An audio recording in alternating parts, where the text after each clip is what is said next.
ನಮಸ್ಕಾರ ಸ್ನೇಹಿತರೆ, ನಾನು Arjun Bedralli, power focus news Chitradurga.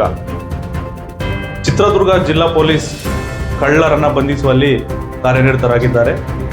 ಕಳೆದ ಫೆಬ್ರವರಿ 10ನೇ ತಾರೀಕು HD ಪುರದಲ್ಲಿ ಚಿತ್ರಹಳ್ಳಿ ಗೇಟ್ ಪೊಲೀಸ್ ಠಾಣೆಯ PSI ಮತ್ತು ಸಿಬ್ಬಂದಿಗಳು ಗಸ್ತಿನಲ್ಲಿ ಇದ್ದಾಗ ಅನುಮಾನಾಸ್ಪದವಾಗಿ ಓಡಾಡುತ್ತಿದ್ದಂತಹ 5 ಜನಗಳನ್ನು ಬಂಧಿಸಿ ಅವರನ್ನು ವಿಚಾರಣೆಗೆ ಒಳಪಡಿಸಿದಾಗ ಅವರು ಶ್ರೀಗಂಧದ ಮರಗಳನ್ನು ಕಳ್ಳತನ ಮಾಡುವುದು ಕಂಡುಬಂದಿದೆ.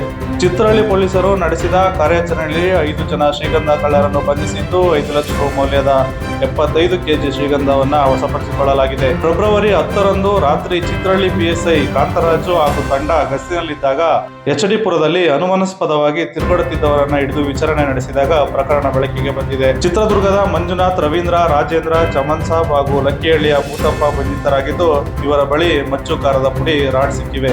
ವಿಚಾರಣೆ ನಡೆಸಿದಾಗ ತಾವು ಬಚ್ಚಿಟ್ಟಿದ್ದ ಗಂಧದ ಮರದ ತುಂಡುಗಳ ಬಗ್ಗೆ ಬಾಯಿ ಬಿಟ್ಟಿದ್ದು ಪೊಲೀಸರು ಎಲ್ಲವನ್ನು ವಶಕ್ಕೆ ಪಡೆದುಕೊಂಡಿದ್ದಾರೆ. ಆಂಧ್ರ ಪ್ರದೇಶದ ಅಗಲೆ ಎನ್ನುವ ಸ್ಥಳದಲ್ಲಿರುವ ಗಂಧದ ಎಣ್ಣೆ ತಯಾರಿಸುವ ಕಾರ್ಖಾನೆಗೆ ಮಾರಾಟ ಮಾಡುತ್ತಿರುವ ಬಗ್ಗೆಯೂ ಬಾಯಿ ಬಿಟ್ಟಿದ್ದಾರೆ. ಬಂಧಿತರಿಂದ ವಶಪಡಿಸಿಕೊಂಡಿರುವ ಶ್ರೀಗಂಧದ ಮರಗಳು ಉಪ್ಪಿನಗಿರಿನಹಳ್ಳಿಯ ದಿನೇಶ್ ಹಾಗೂ ಸರ್ಕಾರಿ ಜಾಗದಲ್ಲಿ ಕಡಿದಿರುವುದು ಎಂದು ತಿಳಿಸಿದ್ದಾರೆ. ಆರೋಪಿಗಳ ವಿಚಾರಣೆ ನಡೆಸಿರುವ ಪೊಲೀಸರು ನ್ಯಾಯಾಂಗ ಬಂಧನಕ್ಕೆ ಒಪ್ಪಿಸಿದ್ದಾರೆ. ಕಾರ್ಯಾಚರಣೆ ನಡೆಸಿದ ತಂಡಕ್ಕೆ ಜಿಲ್ಲಾ ಪೊಲೀಸ್ ವರಿಷ್ಠಾಧಿಕಾರಿ ನಗದು ಬಹುಮಾನ ನೀಡಿದ್ದಾರೆ.